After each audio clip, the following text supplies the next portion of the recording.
Aba, aba, aba.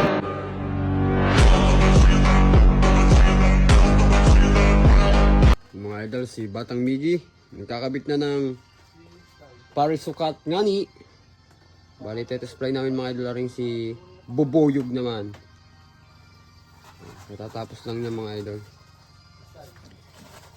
Shoutout kay Boss Joey Rimula Santos from Cavite, mga idol.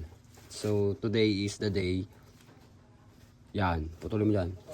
Kinakabitan pa po ito ng parisukat. Then, kabitan natin ng sumba. Tapos, go to palipad dyan. Yon, mga idol. So, try natin kung lilipad ba siya. So, ito na yung pinakalas sa kanyang order, mga idol. So, bigyan natin siya ng isang previous na dipalayok ngani. Yung namang dipalayok na yun super basic. Yung kalahating oras at siguro lang naman yun eh. So, wala naman siyang design. So, yun. Pinaka-previous ni boss. So, samahan nyo kami sa baba para ma-test fly natin ito. At sa mga bago pa din sa aking page, mga idol, baka naman makikipollow naman mga idol. Para updated pa rin kayo sa mga video ko, sa mga simpleng papagayong ginagawa ko mga idol. Yun. And salamat sa patuloy na pagsuporta sa akin. Happy 77k followers mga idol. At sa mga gusto naman magpagawa mga idol, pwede nyo akong i-PM sa page ko. Pwede nyo akong kontakin sa WhatsApp ko. Yan mga idol. Available ang ating mga available yung ating mga frame lang. Yan. Pwede nyo akong i-PM. And shoutout nga pala kay Boss Nel. Nasa Australia siya mga idol. Bali may paggawa din siyang papagayo. From Pangasinan. Yan ang pambutas ha. And so, tara sa baba. Balik pa rin natin ito mga idol. Yan. Yan mga idol. Bali, test play natin na. Asyan. Ayos. Asyan. Idol, test play ko lang rin ating ginawang bikay. Mga idol. Pagka lumipad, itatambang uli namin.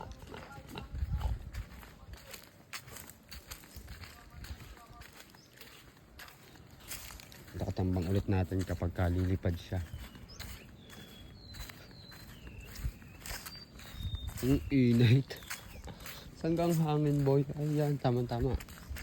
Pakanluran. Lakas ang hangin mga idol. Quality 120. Sarap maligaw, boy.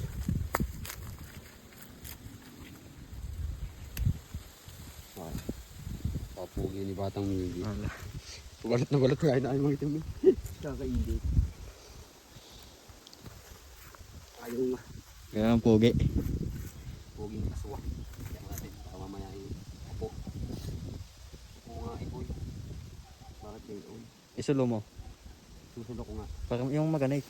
Sabi kaya rin na nga. Pag ang gusto. Pagaganitin ko na para sa iyo. So pagbata ko agad ay ano agad. Diretso. Tatama ko na agad yun dun. Saging.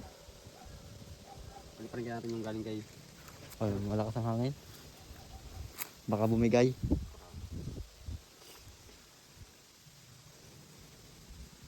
Leg ang tama naman papagayo din eh.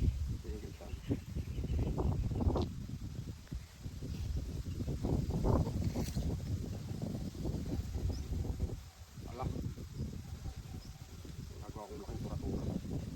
Pang pali-pali ko.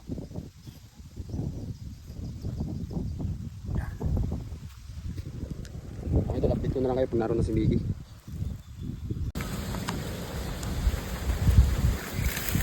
Init na mga idol. Malakas ang hangin oh.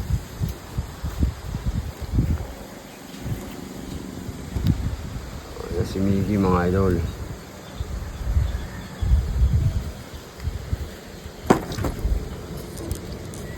Oh, hila!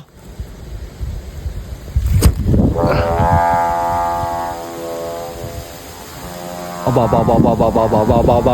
click, one click. Oh, one click mga idol. One click. One click si Bubuyog mga idol. One click na naman mga idol. One click na naman siya. One click na naman mga idol. Nakachomba na naman tayo. Nakachomba na naman po.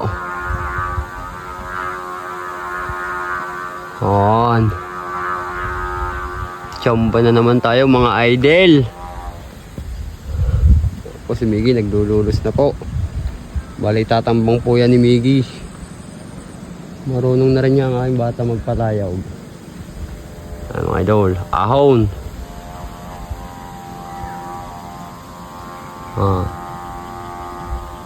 Ayos na mga idol.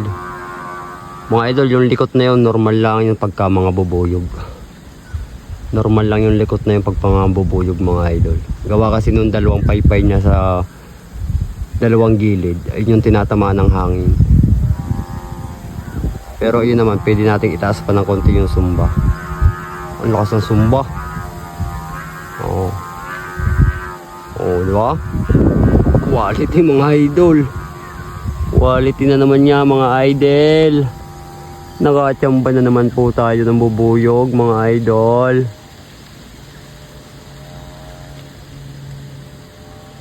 Dilululusan lang yan mga idol. So update ko kayo mamaya kasi baka mag-overheat na naman yung cellphone ko. Sobrang init eh. Yan. Pabaway, pabaway, baway, baway!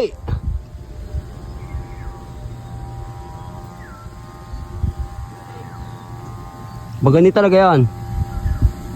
Update ko kayo mamaya mga idol. Idol, naglululos na si Batang Miggy.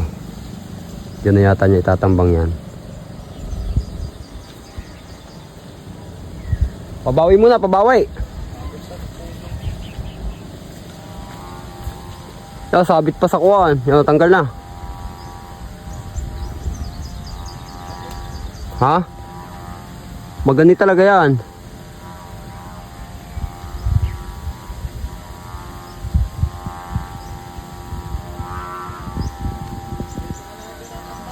Wow.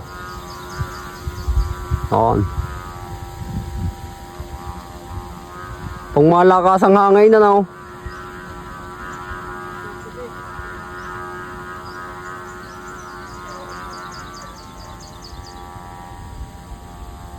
Idol, hindi na kami sa bahay ni Miggy Boy. Yan siya oh. Ang gusto niya yung laging tinatamaan ng hangin oh. Sa katayugan, makulit lang talaga siya pag nawawala yung hangin mga idol. Ang gusto niya dire-diretso ang tama sa kanya oh. Ano, pero normal naman niya sa bubuyog. Pero pwede naman natin itaas ang sumba niyan. O kaya dalawahin natin ang sumba. Yun lang ang gamot dyan eh. Doblehin ang sumba pagka ganyan makulit. Pero para sa akin eh okay na yan. Kasi pag lumakas naman ng hangin, pundo naman siya eh. Ang pangit lang ay yung magsisisiro. Pero hindi naman yung basta-basta sisiro. You know. Normal naman yan para sa akin. Eh kung ikaw na may isang magpapagayo, pag ganyan ang saranggola mo, alam mo kung anong gamot. Yun. Gawa ng dalawang pakpak na sa gilid, yan ang tinatamaan ng hangin, kaya yan ay lumilikot ng ganyan. Pero madaling gamot dyan. Taas ang sumba o dublehin ang sumba. Ganun lang yun. Yan. Pero pagka tinamaan siya ng malakas na hangin, pundo naman yan. Yan mga idol. Mamaya ko na siya ibababa.